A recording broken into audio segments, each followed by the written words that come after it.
Hechos, capítulo 2. Cuando llegó el día de Pentecostés, estaban todos unánimes juntos. Y de repente vino del cielo un estruendo como de un viento recio que soplaba, el cual llenó toda la casa donde estaban sentados. Y se les aparecieron lenguas repartidas como de fuego, asentándose sobre cada uno de ellos. Y fueron todos llenos del Espíritu Santo y comenzaron a hablar en otras lenguas, según el Espíritu les daba que hablasen. Moraban entonces en Jerusalén judíos, varones piadosos y de todas las naciones bajo el cielo. Y hecho este estruendo se juntó la multitud y estaban confusos, porque cada uno les oía hablar en su propia lengua. Y estaban atónitos y maravillados diciendo: mirad, ¿no son galileos todos estos que hablan? ¿Cómo pues les oímos nosotros hablar, cada uno en nuestra lengua en la que hemos nacido? Partos, medos, elamitas y los que habitamos en Mesopotamia, en Judea, en Capadocia, en el Ponto y en Asia, en Frigia, en Panfilia, en Egipto y en las regiones de África, más allá de Cirene y romanos aquí residentes, tanto judíos como prosélitos, cretenses y árabes, les oímos hablar en nuestra lengua las maravillas de Dios. Y estaban todos atónitos y perplejos, diciéndose unos a otros: ¿qué quiere decir esto? Mas otros, burlándose, decían: están llenos de mosto o de vino. Este es uno de esos pasajes extraordinarios que cuando uno lo predica no puede restarle énfasis. Uno no puede dejar de predicar esto y no emocionarse y no salirse de sí mismo por el solo hecho de que aquí no hay una experiencia humana, aquí no hay un registro religioso, aquí no hay un parámetro, por decirlo de alguna manera, formal. Aquí no hay una liturgia que se respeta. Ellos estaban juntos, acababan de despedir a su maestro que había resucitado y que ahora había ascendido a los cielos. Estaban juntos como un pequeño rebaño, un manojo de creyentes que habían puesto su esperanza y su confianza en Cristo Jesús. El Señor le dice en el capítulo 1, verso 4, y estando juntos les mandó que no se fueran de Jerusalén, sino que esperasen la promesa del Padre, la cual le dijo: oísteis de mí. ¿Qué les dijo? Que esperasen diga conmigo: yo estoy esperando la promesa de Dios. Así dejó en expectativa Jesús a sus hijos, a ese pequeño rebaño que él había formado durante 3 años y medio. Le dijo: quédense juntos, esperen la promesa. Y ellos se quedaron ahí expectantes, porque cuando Dios nos da una promesa, nos deja con una expectativa. Hay veces la promesa puede tornarse en incertidumbre. Hay veces la promesa, cuando no se cumple, hasta puede generar duda. Pero dice la Biblia: cielos y tierra pasarán, pero mi palabra no pasará. Y aquí están nuestros discípulos, todavía muchos de ellos temerosos, pusilámines, todavía muchos de ellos con temores, muchos de ellos habían dejado sus posesiones, sus familias, sus quehaceres, sus proyectos personales por seguir a Jesús. Pero resulta ser que ahora Jesús había resucitado y, como si esto fuera poco, había ascendido al cielo. Todavía no habían entendido la totalidad del plan de redención. Así que ellos están allí esperando, no sabiendo qué o de qué manera. Pero hay una palabra en el capítulo 2, verso 1 que acabamos de leer. Dice: cuando llegó el día de Pentecostés. Diga conmigo: cuando llegó el día. ¿Qué día? El día de la promesa, el día en que Jesús le había dicho: no se vayan de acá, permanezcan juntos, permanezcan como iglesia, permanezcan como familia de la fe, permanezcan unidos. Y llegó el día.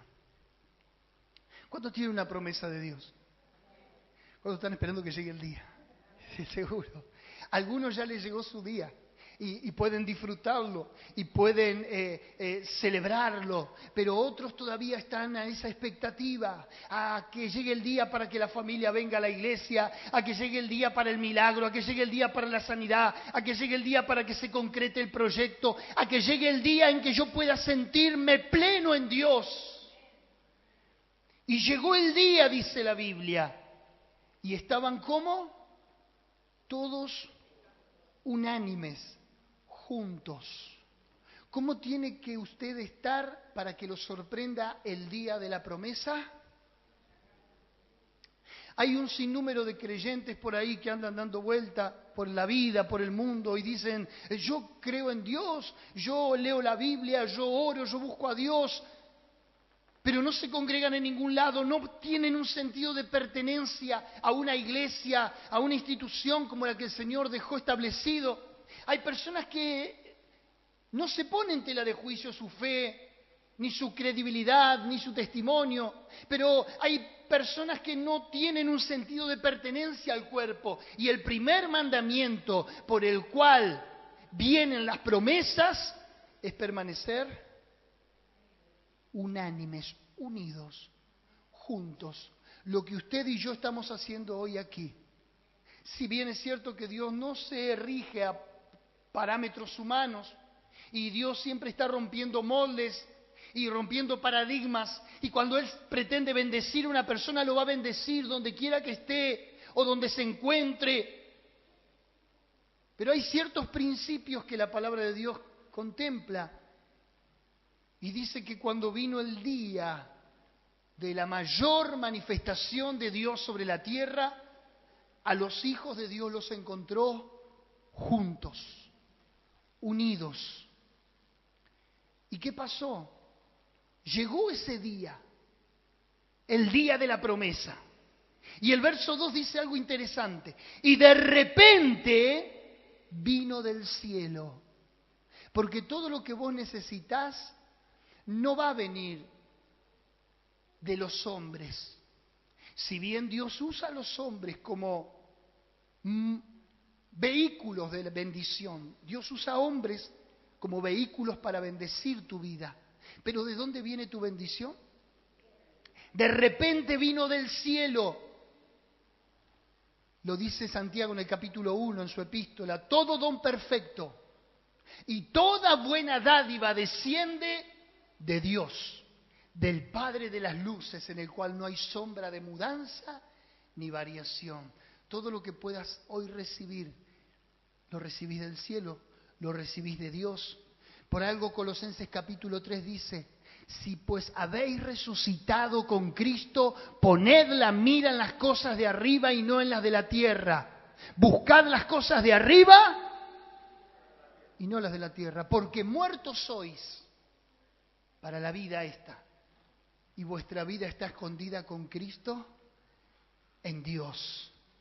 Y de repente vino del cielo, note esta particularidad, un estruendo, como de un viento recio que soplaba. Un viento recio que soplaba. Casualmente la misma descripción, viento recio que sopla, está en el capítulo 14, 15 de Éxodo, donde el pueblo de Israel sale de la esclavitud de Egipto y tiene que entrar rumbo a la tierra prometida. Y como tiene a los egipcios a su espalda, y como tiene dos cordones montañosos a su derecha y a su izquierda, y vienen siendo perseguidos por los carros egipcios, Moisés se da vuelta y clama a Dios con todo el peso y la carga del pueblo encima y le dice a Dios, ¿qué hago? Y Dios le dice, ¿por qué clamas a mí? Dile al pueblo que marche. Y el pueblo tenía que cruzar por el medio del Mar Rojo en seco. Y dice la Biblia que vino un viento recio que sopló y dividió las aguas en dos. Diga conmigo, aunque tenga el enemigo a la espalda y aunque tenga cerrado todas las posibilidades en mi vida, voy a caminar por el medio del mar en seco y voy a cruzar a la libertad gloriosa de los hijos de Dios. Pero ese mismo viento recio que personifica a la persona del Espíritu Santo sopló, dice, y llenó toda la casa donde estaban sentados. Y se les aparecieron lenguas repartidas como de fuego, asentándose sobre cada uno de ellos. Y fueron todos llenos del Espíritu Santo y comenzaron a hablar en otras. ¿Cuántos escucharon hablar en otras lenguas? ¿Algún creyente? Es lo más glorioso que pueda experimentar. Y lo bueno que viene de los pentecostales eso. Comenzaron a hablar en otras lenguas, pero voy a aclarar un detalle. Las lenguas que podamos hablar nosotros en otro idioma no son estas lenguas. Las lenguas que hablamos espirituales son las de 1 Corintios 14, donde el que habla en lengua habla misterios con Dios, dice la Biblia. Las lenguas que aquí se refiere son idiomas. Son idiomas. Cuando yo estaba en el año 92 en el seminario, en el Instituto Bíblico Río de la Plata, tenía 3 compañeros, una compañera y 2 compañeros. Había venido como una suerte de avivamiento en la ciudad de San Nicolás. Toda la iglesia había estado orando por un avivamiento. ¿Por qué en San Nicolás? Porque tienen todos los años una procesión multitudinaria de la Virgen de ese lugar. Entonces, como iglesia se sentían burlados cada vez que la Iglesia Católica hacía semejante peregrinación, y ellos, en los cuales supuestamente radicaba Dios, el poder de Dios, la manifestación de los milagros, la Virgen se llevaba todos los laureles y todas las multitudes. Así que estos jóvenes se pusieron a orar en San Nicolás, de la iglesia de Hugo Weiss, del pastor Naranjo, el pastor de los que ahora son del grupo de rescate. Ellos se pusieron a orar y a orar como iglesia. ¿Y sabe qué? Estando nosotros en el seminario, mi compañera fue bautizada en un idioma italiano, en un dialecto italiano que ninguno le podíamos entender por el lapso de una semana. Y le decíamos, pero habla bien. Y lo único que podía hablar o emitir era un lenguaje que jamás había aprendido y que se lo había dado el Espíritu. Y los otros 2 compañeros, uno en alemán y otro en inglés. Fue tal la repercusión en todo el seminario que todos nos pusimos a orar y todos recibimos nuevas lenguas y hablamos en los misterios de Dios. Fue algo extraordinario, fue una visitación sobrenatural. Aquella experiencia nos dejó marcados a toda aquella generación de estudiantes que hoy la mayoría estamos sirviendo a Dios y otros están en el campo misionero. Quiero decirle que el Espíritu Santo te faculta para predicar su palabra. Dice que recibieron lenguas repartidas como de fuego. El Espíritu Santo toma a la persona y la capacita sobrenaturalmente para declarar los misterios de Dios. Dice que todos los que estaban en ese lugar, ya que Jerusalén es el epicentro de una multicultura, muchas culturas, año tras año visitan Jerusalén para adorar en el templo, ya que los judíos en su dispersión en la diáspora fueron dispersados por todo el mundo conocido. Ahora era un día muy particular porque Pentecostés es una fiesta judía. Habían venido de todas las naciones y este pequeño rebaño que estaba esperando el día, que estaba esperando la promesa, viene el Espíritu Santo, los bautiza y a cada uno le da un idioma para que le predique a los diferentes judíos dispersos en el mundo. Diga conmigo, el Señor me dará un idioma que voy a predicar su palabra. Ahora, lo interesante, dice el verso 8, ¿cómo pues les oímos nosotros hablar cada uno en nuestra lengua en la que hemos nacido? ¿Dónde aprendieron idioma? ¿A qué escuela de dialecto o de idioma fueron a estudiar? A ninguna. El Espíritu Santo les dio la capacidad. Con esto no estoy diciendo que uno no deba estudiar, que uno no deba prepararse. Pero cuando hay un propósito de Dios, Dios provee los recursos, Dios da las formas, Dios te llena con su Espíritu Santo y te capacita para que seas un instrumento del cielo. Algunos se burlaban porque no entendían lo que decían.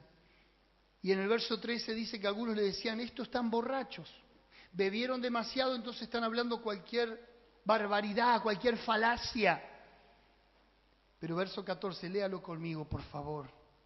Entonces Pedro, poniéndose en pie con los 11, alzó la voz y les habló diciendo: varones judíos y todos los que habitáis en Jerusalén, esto sea notorio y oíd mis palabras, porque estos no están ebrios como vosotros suponéis, puesto que es la hora tercera del día. Mas esto es lo dicho por el profeta Joel. En los postreros días, dice Dios, derramaré de mi espíritu sobre toda carne. Y vuestros hijos y vuestras hijas profetizarán. Y vuestros jóvenes verán visiones. Y los ancianos soñarán una activación del mundo sobrenatural sobre los hombres. Esto es nuestros días. Hoy estamos viviendo en los días de Joel, donde Dios quiere derramar su espíritu sobre toda carne. ¿Cuáles son los requisitos para que el espíritu venga sobre toda carne? Mire, a Dios no le vamos a invitar o dejar de invitarlo. Dios es soberano. Cuando Dios se quiere manifestar, Él no le pide permiso a nadie, ¿sí o no? Y es verdad que el patrimonio del Espíritu Santo no está en los hombres. El patrimonio del Espíritu Santo no está en un ministerio. El patrimonio del Espíritu Santo no lo posee ninguna denominación. El patrimonio del Espíritu Santo descansa, radica en los cuartos de oración de los aposentos altos. Ponete a orar en silencio, ponete a orar en tu habitación, encerrate con Dios, que tu único alimento sea la Biblia, que tu única lámpara sea estar arrodillado delante de Dios y después me contás. Juan Wesley dijo: denme 100 hombres que le teman al pecado y que solamente hablen la palabra de Dios, y con esos 100 hombres revolucionaré el mundo. En una mula hizo miles y miles de kilómetros Juan Wesley, de punta a punta, toda Inglaterra predicando el Evangelio.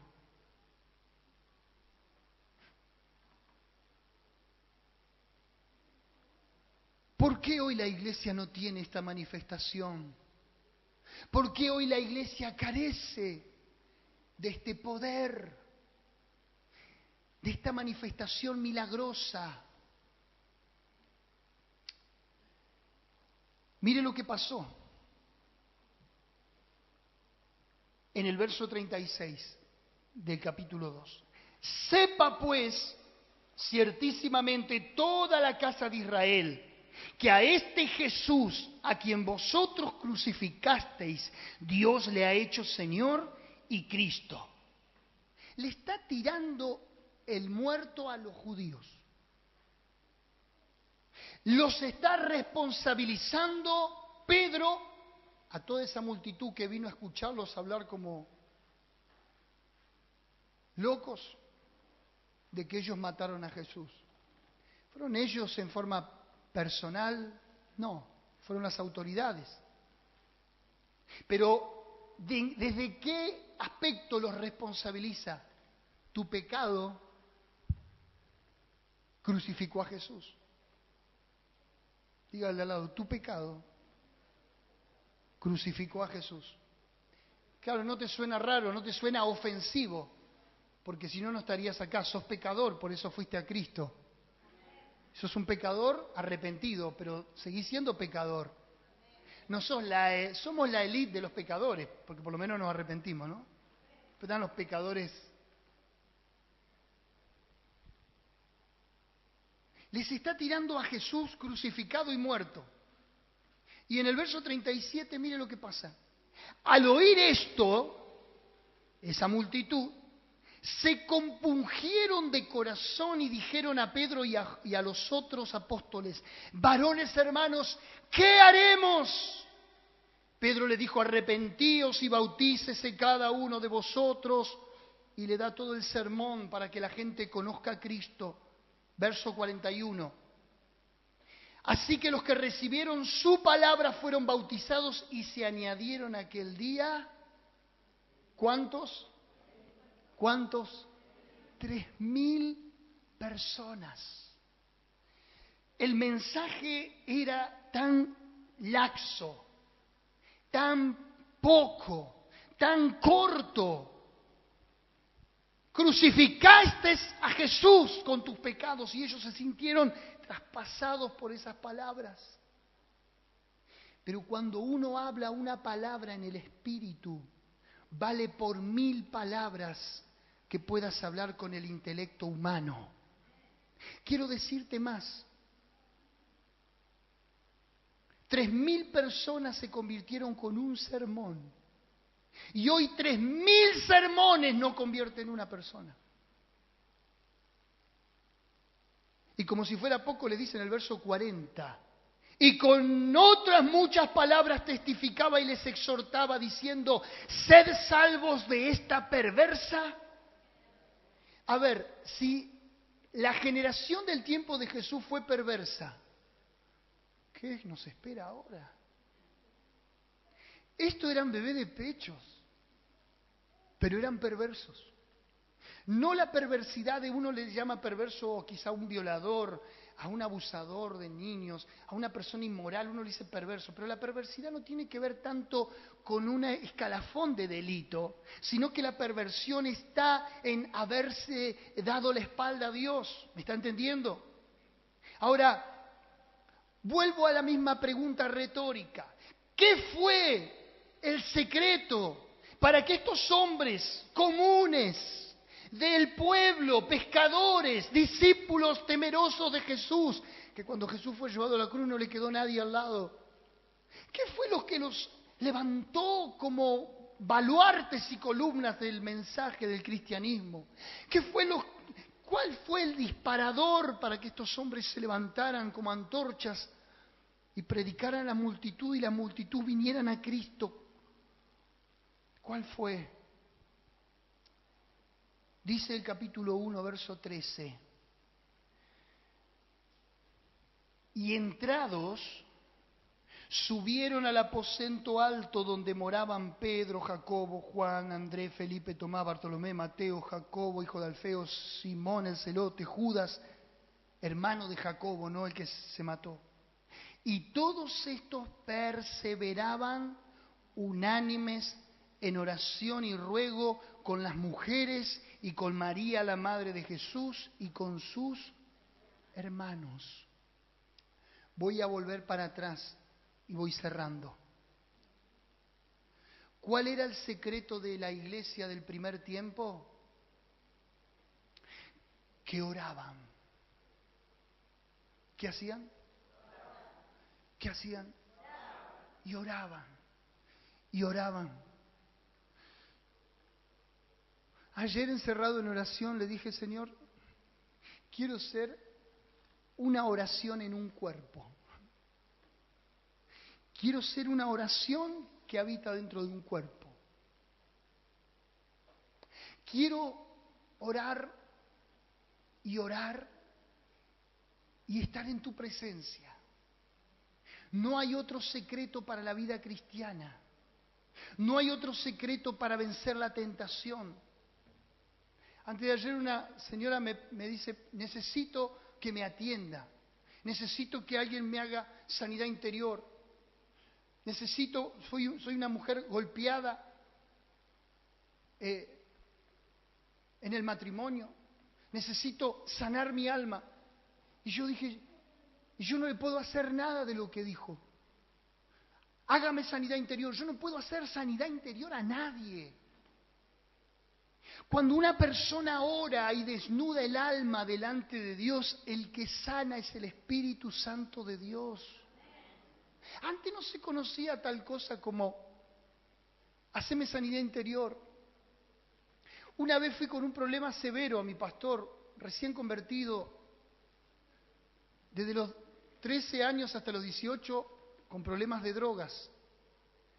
Cuando voy a mi pastor y le digo el problema que tenía, mi pastor, muy corto, pero hoy se lo agradezco, me dijo, mirá tu problema. Bueno, anda a orar y ayunar. Yo dije, me va a llevar a la oficina, me va a sentar, me va a hablar, me va a aconsejar, me va a decir. Hoy le agradezco porque ese hombre me enseñó a depender de Dios. Con esto no digo que haya una ausencia de la terapéutica pastoral.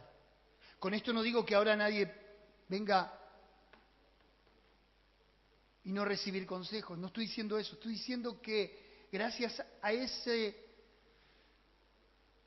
impulso que me dieron de dependencia de Dios, aprendí que en la oración se resuelven todas las cosas. Aprendí que en la oración se ejecutan los milagros. Aprendí que en la oración uno puede esperar en fe y con paciencia hasta que la promesa venga. ¿Sabe qué? Esta iglesia del primer siglo no era musculosa en organización. No tenían multimedia, no tenían publicidad, no tenían dinero. No salían en los programas de televisión pidiendo ofrendas. No tenían Facebook, no tenían redes sociales. Pero esta gente del primer siglo hizo que hoy nosotros tengamos que contar la historia como antes de Cristo y después de Cristo. Porque muchas religiones y movimientos espirituales surgieron en el tiempo de Jesús, pero todas se desvanecieron porque no venían del cielo.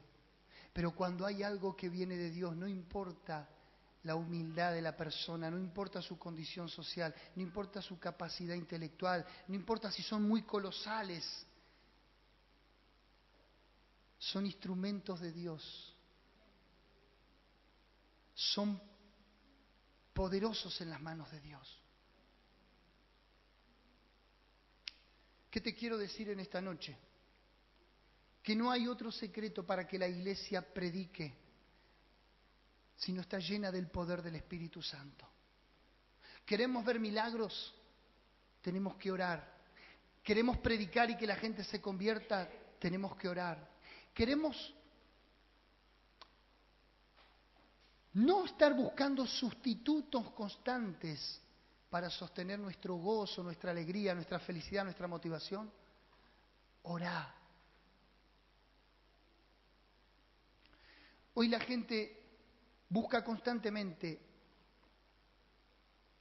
alicientes, busca constantemente sustitutos, busca constantemente satisfacer. ¿Qué? En Dios estamos completos. En Dios tenemos nuestra felicidad. Hoy la iglesia es un crucero. Hoy a la iglesia todos quieren venir a divertirse, a escuchar una palabra que me motive, a que me diga la mejor profecía para ver cómo me va a ir, a que el pastor me predique de que voy a ser rico como Salomón, a que el pastor me diga que voy a ser poderoso. Y si no, el evangelio es como que no tiene. No confundamos un evangelio de renuncia, pero de vida eterna, con un evangelio que vive como quiere vivir la sociedad, una sociedad de consumo, una sociedad de autorrealización. Estos hombres pagaron el precio de la oración, de la renuncia, de la entrega. Pero cuando fueron a un enfermo en el capítulo 3 de Hechos, y el paralítico, el enfermo, le pidió una moneda, ellos le dijeron: no tenemos plata ni oro, pero lo que tengo te doy, en el nombre de Jesús levántate y anda. Y esa sanidad no la podía comprar el paralítico con dinero. Esa sanidad el paralítico no la podía obtener de ninguna forma, solamente con estos hombres que caminaban con Dios. ¿Habrá alguien en esta noche que quiera ser como estos hombres sencillos, humildes, pero hombres entregados al corazón de Dios, hombres entregados a la oración? Y dice un detalle importante: todos estos perseveraban unánimes en ruego y en oración. Esa es la palabra clave, porque orar oramos todos, ayunar ayunamos todos, Pero perseverar es prolongarse en el tiempo. Es, aun cuando no veo la respuesta, yo sigo esperando, vigilando, atento, conectado al cielo. No te estoy hablando un mensaje que te palmee la espalda y que te mande a casa contento. Te estoy predicando un mensaje y te estoy poniendo una llave en tus manos que va a abrir todos los misterios de la vida. Y es la oración. ¿Qué hizo que estos hombres sean los instrumentos del Espíritu Santo? Que el Espíritu Santo se vistió de ellos. Voy a decirlo de nuevo. Estos hombres no tenían el Espíritu Santo. El Espíritu Santo los tenía a ellos. Voy a decir una vez más. Estos hombres no tenían al Espíritu, porque a Dios no se lo puede poseer. Dios te posee a vos y me posee a mí. Y cuando hay un hombre y una mujer en las manos de Dios, la atmósfera espiritual de donde vos vayas cambia, se transforma. Donde hay opresión hay libertad, donde hay enfermedad hay salud. El año pasado fui a veranear a una costa atlántica y hay esos carritos que te hacían el DNI. ¿Cuántos se acuerdan? Yo le digo a mi señora, qué bueno, vamos a hacernos los DNI nuevos. Un sol, las 3 de la tarde en la playa, pero vimos el carrito, hicimos la cola, nos dieron número esperando ahí para hacernos los DNI, las cédulas nuevas. Y nos estábamos deshidratando. Entonces le digo a mi esposa, voy a comprar una gaseosa o algo para tomar y vengo. Hago 2 cuadras, camino, veo un kiosco, me mando al kiosco y cuando entro la mujer me mira y me dice, ¡es él! Y estaba el esposo, ¡es él! El que soñé anoche, que venía y oraba por mí. Y yo dije, yo vengo a hacerme el documento. Entonces me quedé y le dije, yo soy pastor, le dije. Y se ponía a llorar y me dice, es usted, y yo lo soñé, y su cara, y venía y me ponía las manos. Y bueno, le dije, vamos a hacer entonces lo que viste en el sueño. Y oré, y me dijo, yo le pido que el año próximo, cuando usted vuelva a este lugar, yo tenga mi negocio funcionando, porque lo acabo de abrir hace unos días. Entonces oré y dije, Señor, bendigo este negocio, bendigo esta empresa familiar, bendigo a esta gente que está con un problema financiero aquí en el local. Fui este año, ¿y qué pasó? Estaba a pleno.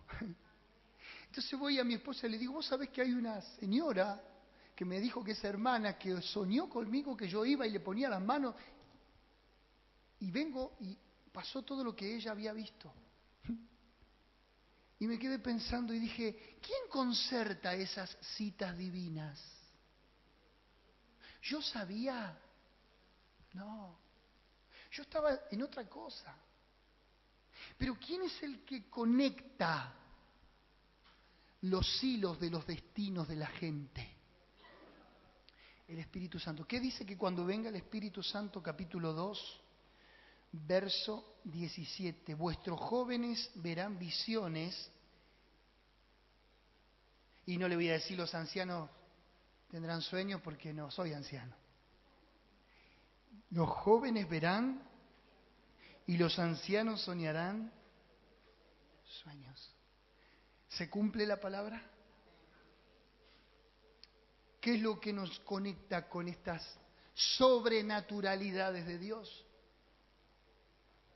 La oración.